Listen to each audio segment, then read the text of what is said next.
Maak julle Bybels oop by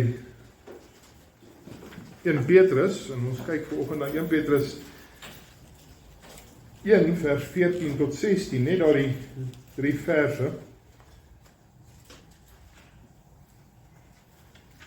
Soos ek reeds genoem het, eintlik 1 Petrus 1 vanaf vers 13 tot en met vers hoofstuk 2 vers 5 is eintlik alles een gedeelte wat handel oor dieselfde kwessie.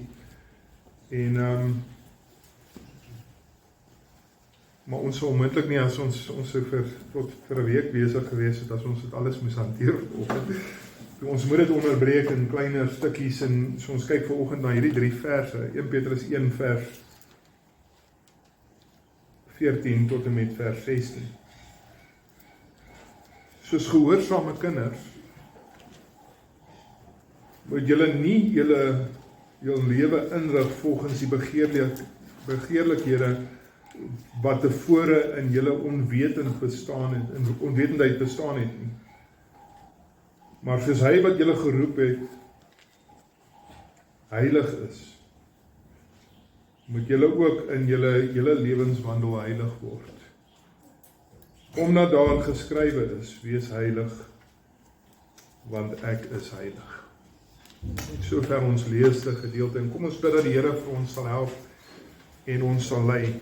Kom ons sluit die oë. Here, ons het U hulp nodig, want hierdie is nie die woorde van mense nie. En al is dit in die woorde van mense geskryf sodat ons dit kan verstaan, weet ons dat hierdie is die woorde van U self. Dit is die woorde van 'n heilige God.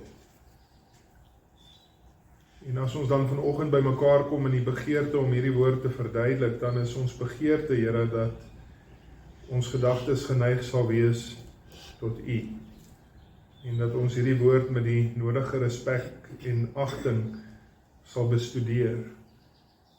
Maar dit nie net sal 'n studie wees wat ons doen en ons stap hieruit en ons vergeet dit nie. Maar dat ons as gehoorsame kinders, soos Petrus ons beskryf, hierdie woord sal gaan uitleef tot verheerliking van U naam. Amen. Nou, talle van julle kan my vertel van verhale waar julle kinders julle nageboots het, dinge gedoen het wat julle self doen. En ek dink dis deel van behoorlike opvoeding is dat ons 'n voorbeeld moet stel vir ons kinders wat hulle kan navolg. En dis iets wat natuurlik vir kinders kom, dis nie iets wat hulle hoef te leer nie, hulle doen dit uit hulle self, dat hulle volg na wat ons doen. En ek is seker dat terwyl daar baie van julle is wat vir my mooi stories kan vertel van hoe kinders dinge nagedoen het wat julle is daar ook sekere van julle wat dalk vir my kan vertel van dinge waar kinders julle nageboots het wat nie so gemaklik is nie.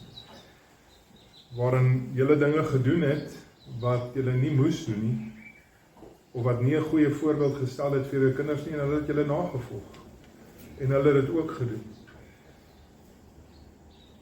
As gelowiges moet ons anders optree. Ons moet anders optree as die wêreld om ons, maar ons moet ook anders optree as wat ons eie sondige verlede, hoe ons eie sondige verlede opgetree het. En dit begin by dit wat ons laasweek na gekyk het. Laasweek het ons gekyk na jy met jou denke vernuwe. Dink anders. Plaas jou denke op iets anders. Plaas jou denke op God en hoe kan ek hom eer? Hou jou oog op dit wat jou deel gaan wees by die openbaring van Jesus Christus. Dis wat ons laasweek gesien het. En wat 'n heerlike dag gaan dit nie wees nie, daardie dag wanneer ons die Here van aangesig tot aangesig sal sien. En ons sal ontvang genade wat ons nie verdien nie, maar daar's ook iets van daardie dag wat eintlik 'n saak van groot ongemaklikheid is dit nie. Die dag van die wederkoms is ook die dag van oordeel. Is die dag waarop elkeen van ons se werke bekend gemaak sal word. En God dit sal beoordeel. En terwyl die finale oordeel oor die gelowige nie gevel gaan word op grond van ons werke nie, gaan ons werke geopenbaar word, want ons werke moet getuienis lewer daarvan dat ons waarlik gelowiges is. Nie een van ons is vanoggend hier sonder sonde nie.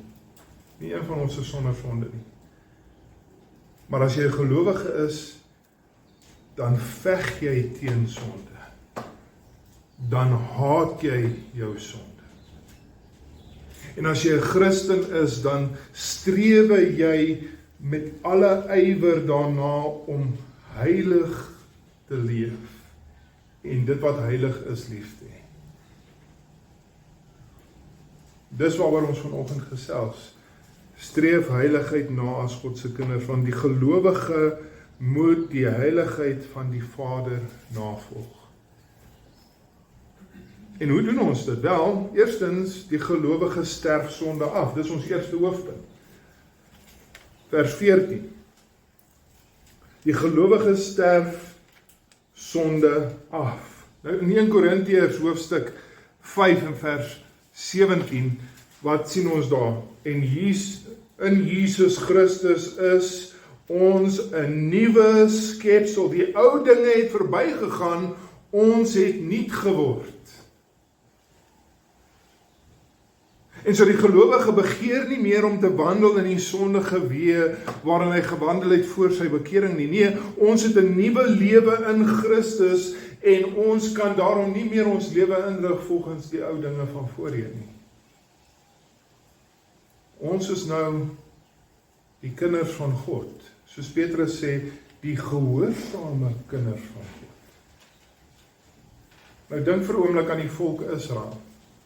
Hulle was die volk van God. Hulle was afgesonder van al die nasies gewees. Levitikus 20 vers 26. Ek het julle van die volke afgesonder om myne te wees, sê die Here. Hulle moes anders lyk as die volke om hulle. Hulle moes nie dit wat die heidene nasies om hulle gedoen het, navolg nie. En tot 'n mate het hulle daarin geslaag, want in Numeri hoofstuk 23 vers 9 kom Bileam, en Bileam word gesê, vervloek hierdie mense, maar hy kan nie. Hoekom kan hy hulle nie vervloek nie? Numeri hoofstuk 23 vers 9, want van die top van die rotse af sien ek hom, en van die heuwels af aanskou ek hom. Wie aanskou ek? Wie sien ek? Kyk, 'n volk wat afgesonderd woon en hom nie tot die nasies reken nie. God het hulle bo al die nasies uitverkies, nie omdat hulle meer of belangriker was as enige ander volk nie. Dit sê Deuteronomium 7 vers 6 tot 8 vir ons. Die rede hoekom God hulle afgesonder het, is omdat hy hulle lief gehad het.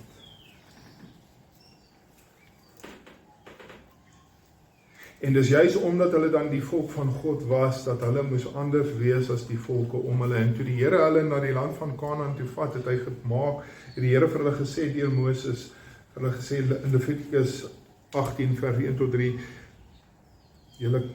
ek stuur julle na hierdie land toe, maar julle kan nie wees soos die mense van daardie land nie. Moenie doen volgens die werke van hulle wat in Kanaan is, waarin ek julle stuur nie.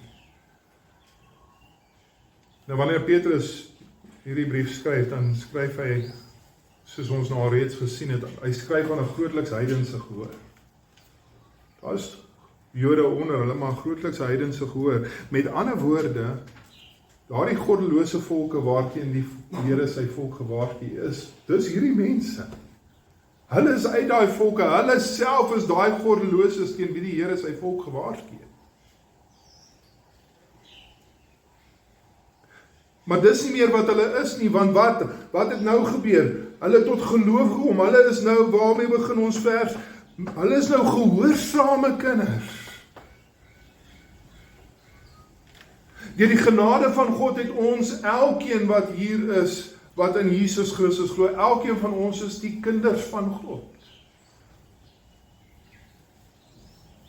En as die kinders van God, as gehoorsame kinders, kan ons nie optree soos ons voorheen het nie.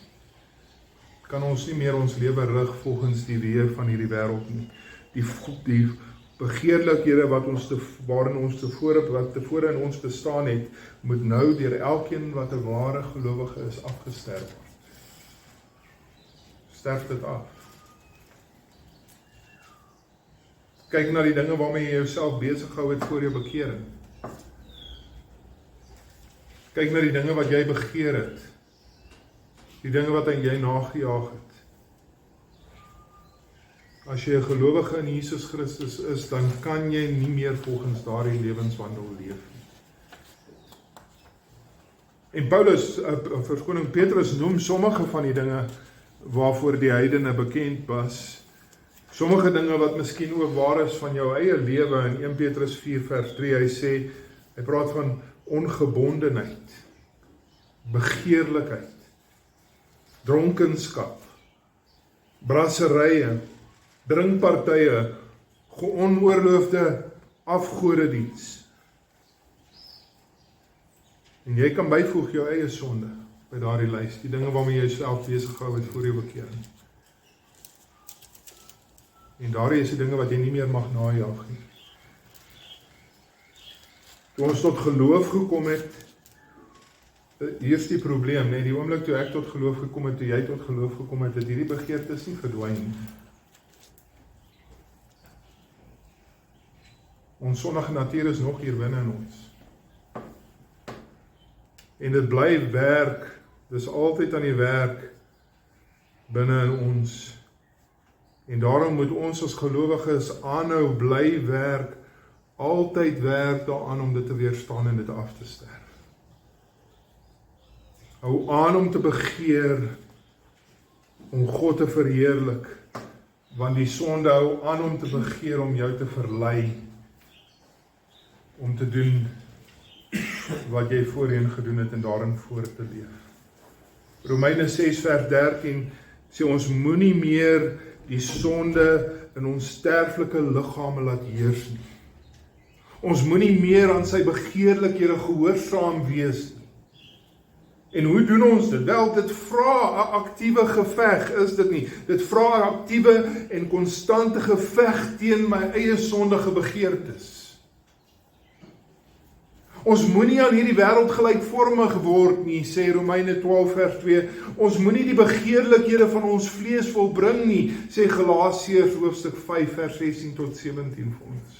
Hoekom moet ons? Hoekom kan ons nie meer hierdie dinge najag nie? Want, sê Paulus verder in Galasiërs hoofstuk 5, dat die vlees begeer, dit wat my vlees begeer, is teen die gees. Dit kan nie saampas nie. In Handelinge hoofstuk 3 en vers 11 tot 26, dan preek Petrus in die pilaargang van Salomo. En hy preek vir 'n Joodse gehoor, verskoning. En wat doen hy? Dis nou na Jesus uit die dood uit opgestaan, na Jesus gekruisig is en nadat Jesus uit die dood uit opgestaan het, die Heilige Gees is reeds uitgestort, maar hy preek vir Jode en hy sê, hy roep hulle tot bekering, want selfs al is julle skuldig, al is julle skuldig, julle hande skuldig aan die dood van die leidsman van die lewe, het julle dit, vers 17, in onwetendheid gedoen.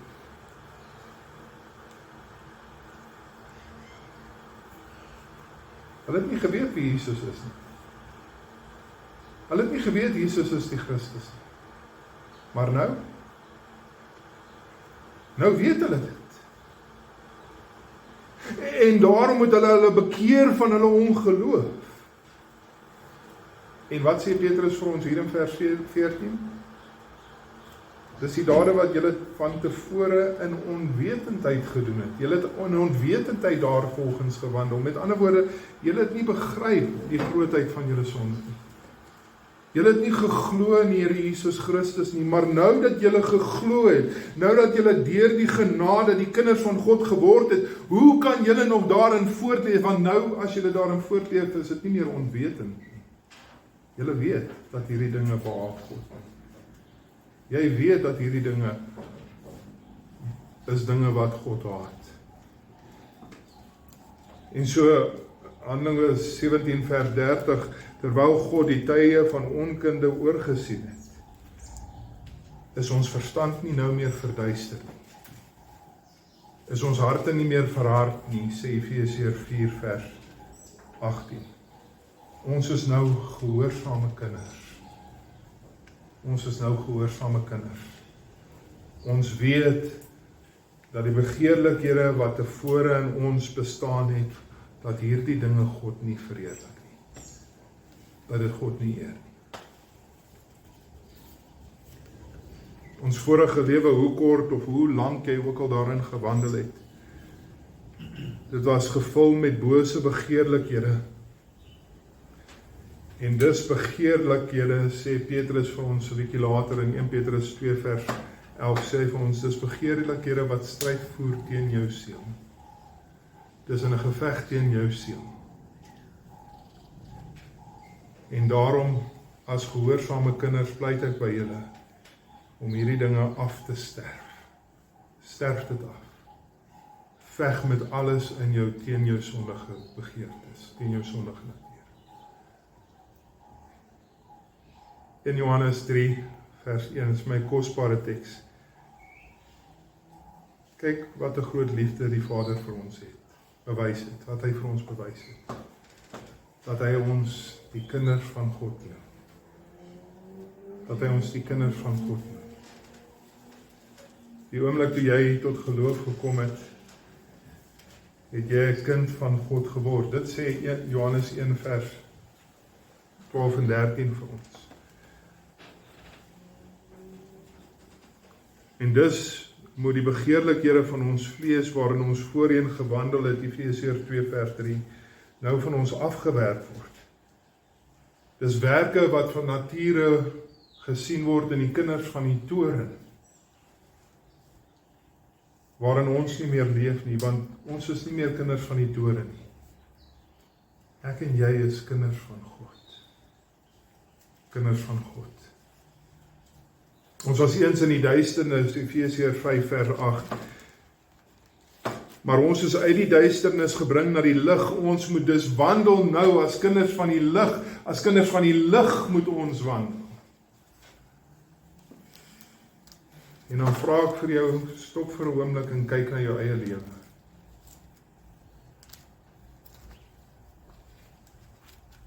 Is jy een wat die sonde beveg?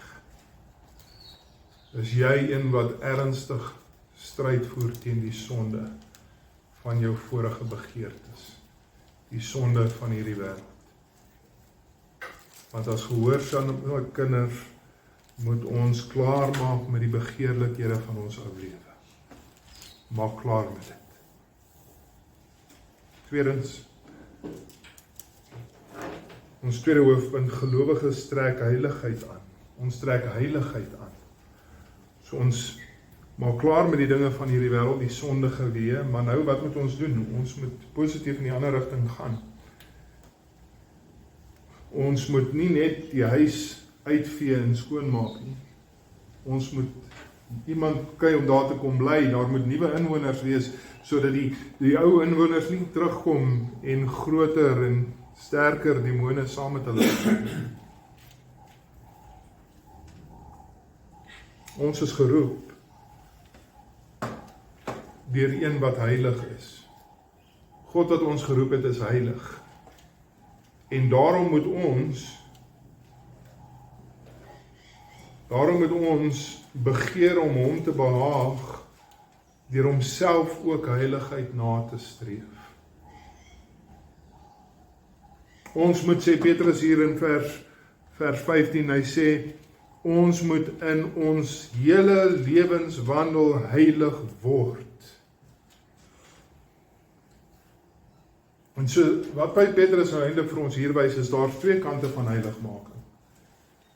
Daar's twee kante van heiligmaking. En die een kant is dat ja, maak skoon, sterf die sonde af. Alles wat onheilig is, raak ontslaaf van dit. Maar dis nie waar ons moet stop nie. Enigiemand wat die geveg teen sonde probeer het, deur om net die sonde af te sterf, sal dit vir jou kan vertel.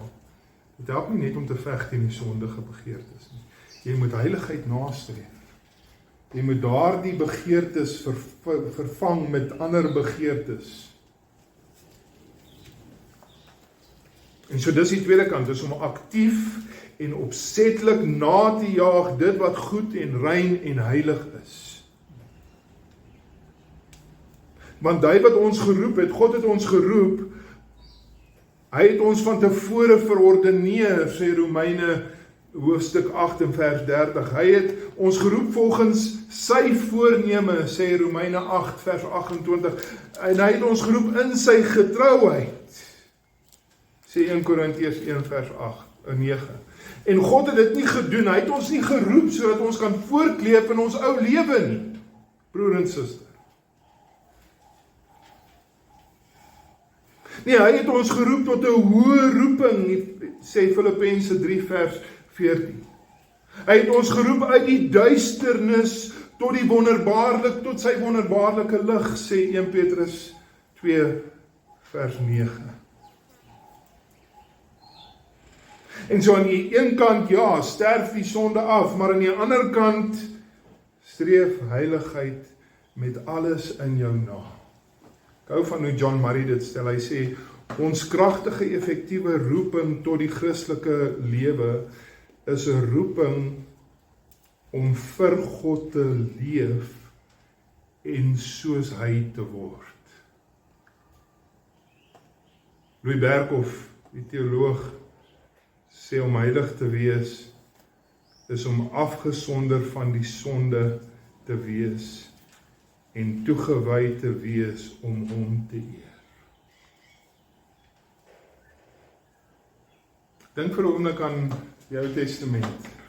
Die dinge wat in die Ou Testament as heilig geag was, né? Daardie dinge was heeltemal en geheel en al afgesonder vir God. Dit was nooit vir enigiets boos gebruik nie. Maar meer as dit, die dinge wat vir God afgesonder het as heilig, was nie eers gebruik vir elke dag se gebruik nie.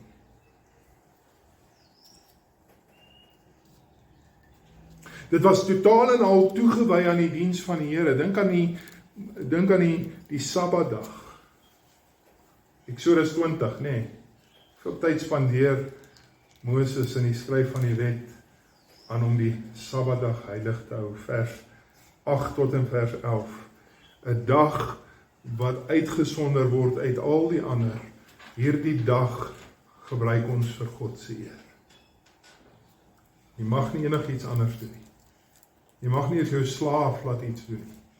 Hierdie dag is heilig vir God se eer. Dink aan die allerheiligste in die tempel. In die tabernakel eers en dan in die tempel. Eksodus 26, daar praat dit van die tabernakel.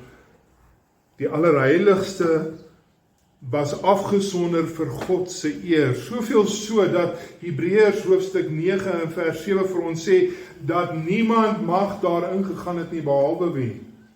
Behalwe die hoëpriester en hy net een dag in 'n jaar.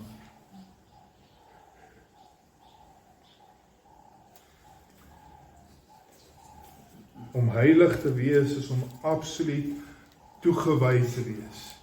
Om absoluut afgesonder te wees vir die eer van die Here. En as Petrus dan vir ons sê dat ons hele lewe moet geheilig word.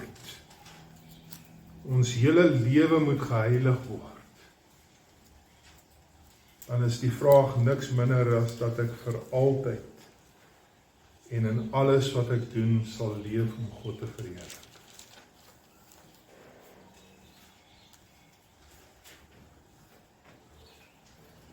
'n aktiewe, wil ek amper sê, desperate najaag van heiligheid.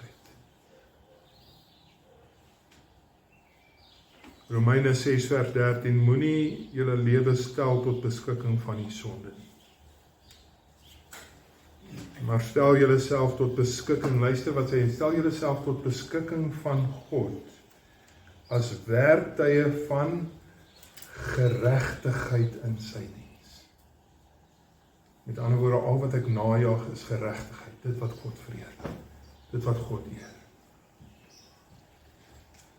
Aktiewe, opsetlike strewe en inspanning om te kyk, hoe kan ek God eer?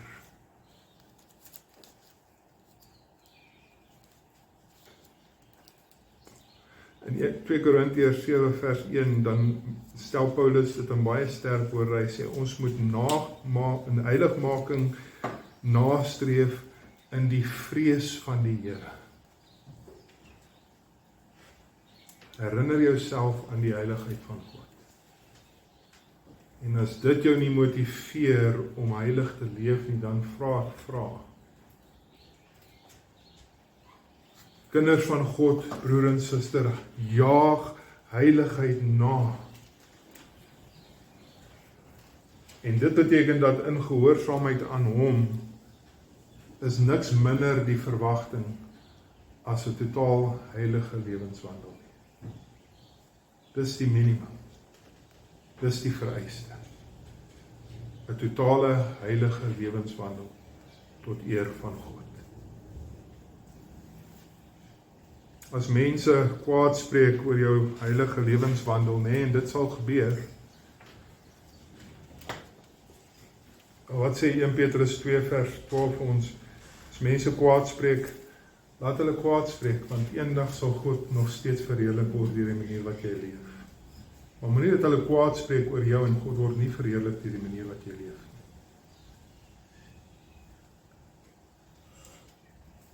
1 Petrus 3 vers 1 tot 2 en hy praat daaroor die huweliksmaat, 'n ongelowige wat getroud is met 'n gelowige.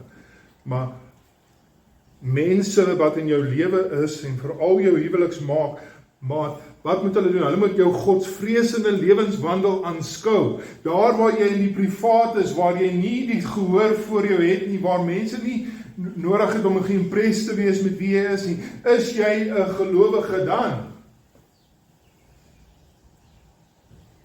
Met jou godvreesende lewenswandel aanskou, sodat hulle daardeur gewin kan word.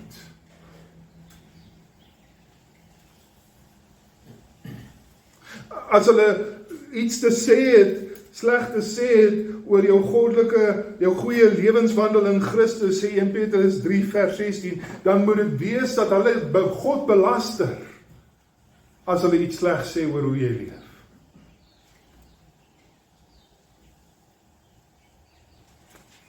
En dit soveel te meer nou, sê Petrus in 2 Petrus 3 vers 11, soveel te meer moet dit ons manier van dink en redeneer wees, nou dat die dag van die Here nader kom.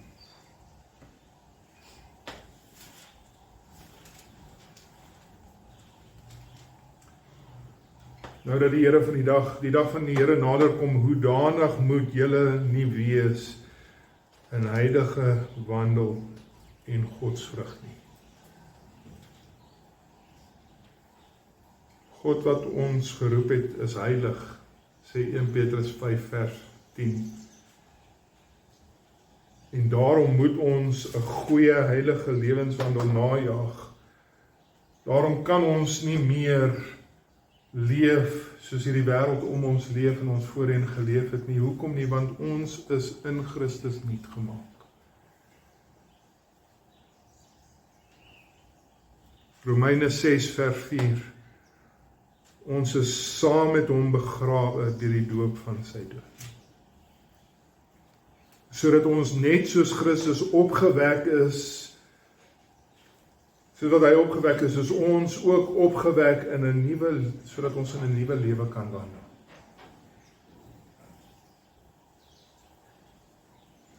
Sterf die sonde af. Maar streef aktief heiligheid na as 'n kind van God.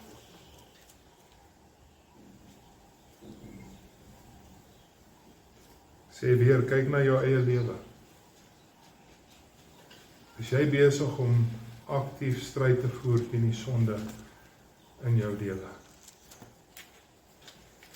Maar meer, is jy deurlopend, bewustelik, opsetlik, aktief besig om God se eer na te jaag. En dit is soek wat hom verheerlik. Ons is deur hom geroep. God het ons geroep tot 'n hoë roeping. En die hoë roeping waartoe hy ons geroep het, is dat ons in alles sal leef vir sy eer. Alles sal leef vir sy eer. Maak dit jou lewensmissie, broer en suster. En dit bring my by ons laaste punt. Die gelowiges se motivering vir heiligheid. Hoekom moet ons heiligheid nastreef? Hoekom moet ons dit nastreef?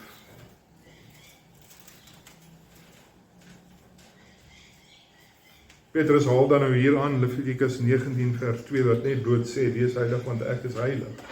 Wie sê dit? Dis God wat dit sê. Julle moet heilig wees want ek is heilig.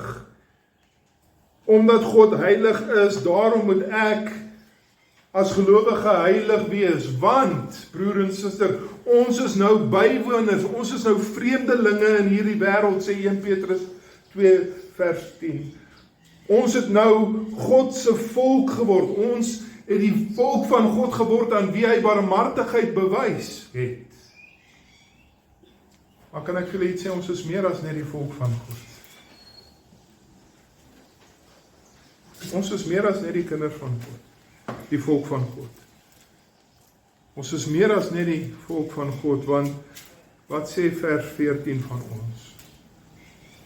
Ons is die kinders, die gehoorsame kinders van God.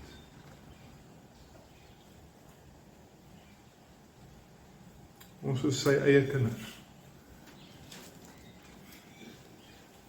Efesiërs 5 vers 1, wees dan navolgers van God. Wees navolgers van God as geliefde kinders. Daar is ons motivering, broer en suster. Hoekom moet ons heiligheid nastreef?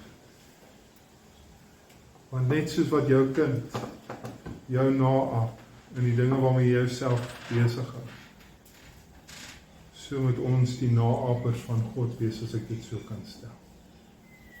Moet ons dit nadoen wat God gedoen het. As God se kinders, sê Romeine 8 vers 17 vir ons, as ons die kinders van God is, dan is ons erfgename van God en mede-erfgename van Christus.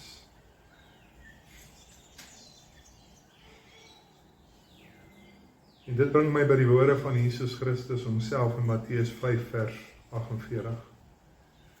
Wat sy woorde daar?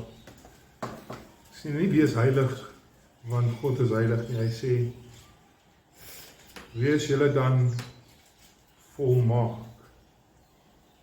Korrekte vertaling van die Grieks, by the way. Wees julle dan volmaak, soos julle Vader in die hemel volmaak is. Wees volmaak, soos julle hemelse Vader volmaak is. Let die oude mens af, sê Kolossense hoofstuk 3 vers 9 tot 10, en beklee julle met die nuwe mens na die beeld van die Skepper. Sien julle daar die nabootsing? Die beeld van die Skepper moet in ons gesien kan.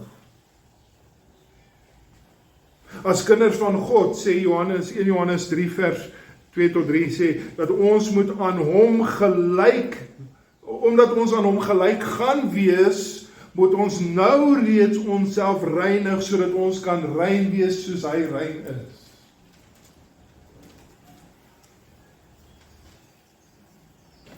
In Johannes 2 vers 6, hy wat sê dat hy in hom is, as jy sê jy is in Christus,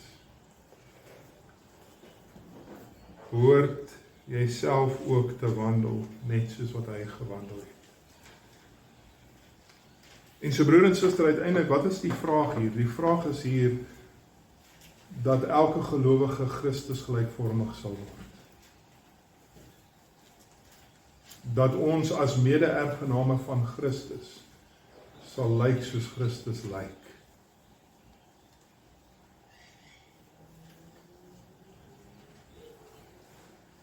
Jesus Christus wat in die gestalte van God was, sê Filippense 2 vers 5 tot 8. Hy wat in die gestalte van God was, het homself ontledig deur die gestalte van 'n diensknegt aan te neem, en hy het homself verneder, luister hier, homself verneder deur gehoorsaam te wees, te word tot die dood toe, ja, die dood aan 'n kruis.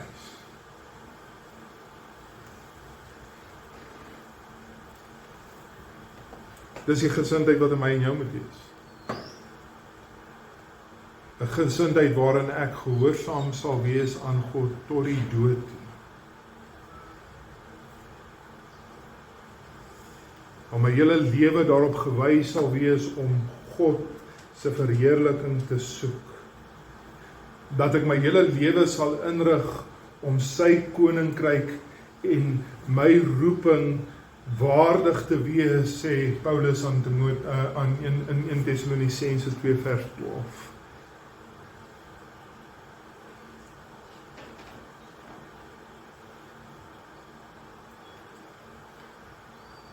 Broer en suster,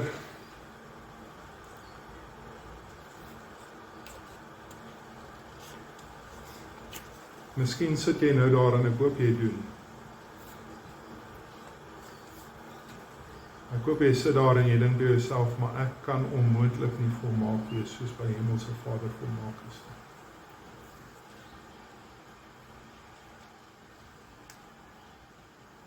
En ek hoop jy sê vir my, ek probeer om te veg teen die sonde, maar ek sukkel. En ek hoop jy sê vir my, ek probeer om heiligheid na te streef, maar ek kry dit nie altyd reg.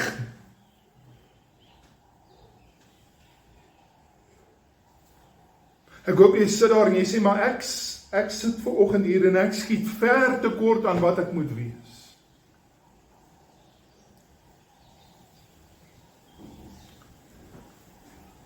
En dan herinner ek julle aan Lukas hoofstuk 5 en vers 1 tot 9, waar is Jesus? Jesus en sy disippels, Petrus en die disippels, hulle is op die see van Genasaret. En die hele nag het hulle niks gevang nie. Niks. En dan op 'n woord van die Here, dan trek hulle so 'n klomp vis uit, dat die nette wil skeur. En toe Petrus sien dat dit die Here is, toe wat maak hy? Hy haas hom na die Here toe, en hy val op sy knieë voor die Here, vers 9, en hy sê, gaan weg van my af, Here, want ek is 'n sondige man. Petrus was 'n sondige man.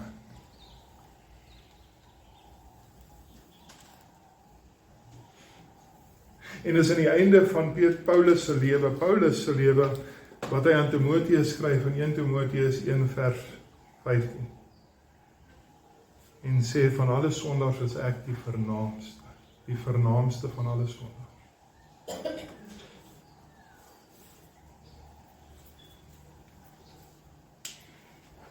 Ek dink daar's vir ons 'n baie belangrike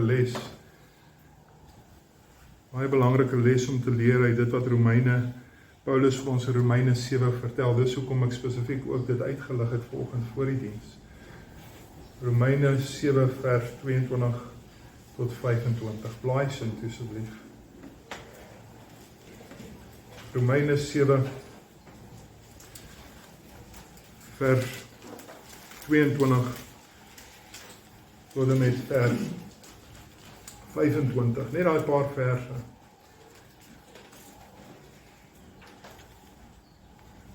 Vers 22. Paulus sê, ek verlustig my in die wet van God na my innerlike mens. Dis wat 'n ware Christen doen. Ek begeer en ek ywer om God te verheerlik met alles wat ek doen. Dis wat Paulus hier sê. Maar vers 23, maar ek sien 'n ander wet in my lewe wat stryd voer teen die wet van my gemoed en my gevangene neem onder die wet van die sonde wat in my lewe is. Is dit wat jy beleef?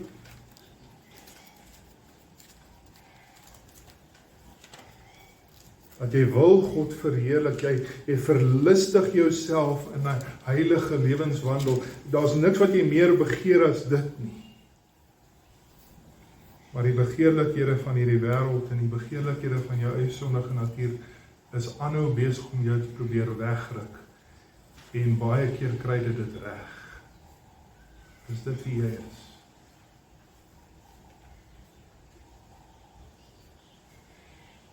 Nou dan moet ek en jy saam met Paulus uitroep dit wat hy in vers 24 sê. Ek elendige mens. Wie kan my verlos van die liggaam van hierdie dood? Wie kan my verlos van hierdie liggaam van die dood? En die antwoord is, as die antwoord is vir Paulus, die antwoord is vir my, die antwoord is vir jou, as dit jy is, dan is die antwoord vers 25, ek dank God deur Jesus Christus ons Here, want daar is my hoop. Daar is my hoop. Daar is my geregtigheid. Daar is die sekerheid vir my ewige rus in Jesus Christus. Want elkeen wat in hom glo sal gered word. Dis die wonderlike boodskap van die evangelie, as jy in hom glo sal jy gered word. Maar die feit dat ek gered gaan word en hy my geregtigheid is, beteken nie dat ek moet ophou om te stry teen die sonde nie. Beteken nie ek moet ophou veg om heiligheid na te streef nie. Wat sê ons teks? Blaai terug soontoe as jy wil. 1 Petrus 1 vers 14 tot 16. Soos gehoorsame kinders moet julle nie julle lewe inrig volgens die begeerlikhede wat tevore in julle onwetend bestaan het nie. Maar soos hy wat julle geroep het heilig is, moet julle ook in julle hele lewenswandel heilig word. Omdat daar geskrywe is, wees heilig, want ek is heilig. Ek treur oor die sonde wat nog in my bly.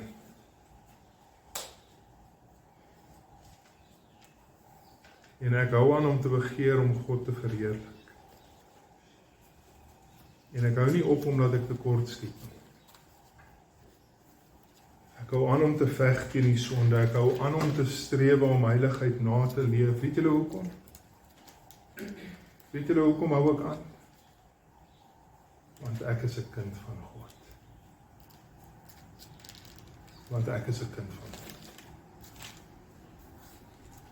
Buig die knieë voor ons Vader, die Vader van ons Here Jesus Christus, sê Paulus in Romeine, in Efesiërs 3, vers 14 tot 15.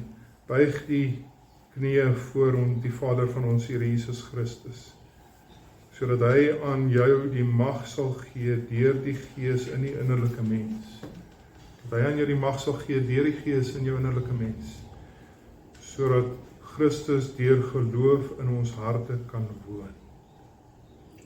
En sodat ons saam met al die heiliges vervul kan word met die volheid van God.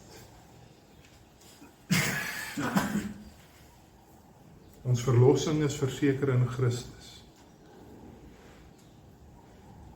Maar omdat ons verlossing in Christus verseker is en omdat ons daarom die kinders van God is, daarom is die verwagting, broer en suster, dat ons sal heiligheid nastreef.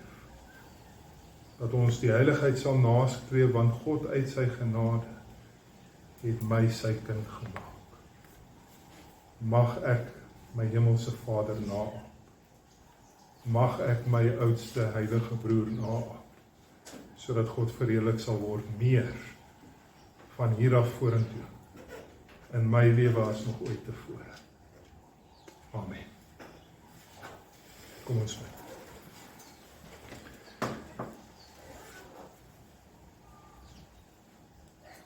U is waardig, Here.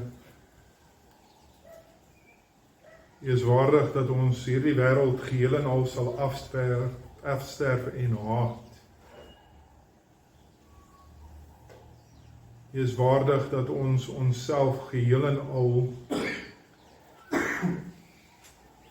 daarop sal fokus en ons hele lewe sal gee om U te heilig, om U te verheerlik, om U te dien.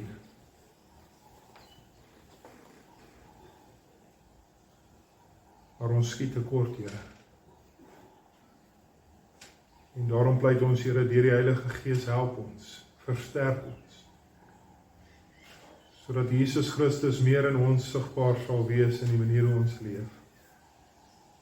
En sodat ons uiteindelik sal volhard op die weg van verheerliking van U. Dat ons sal aanhou wandel op die weg waarin ons sonde sal beveg met alles in ons. En die hoop, Here, dat ons uiteindelik self ook daardie volheid van God sal beleef, sodat al die heiliges wat al reeds gegaan het, nou al reeds beleef. Pleit, Here, wees ons genadig. Die stryd is moeilik, maar U genade is groot en daarvoor is ons dankbaar. Amen.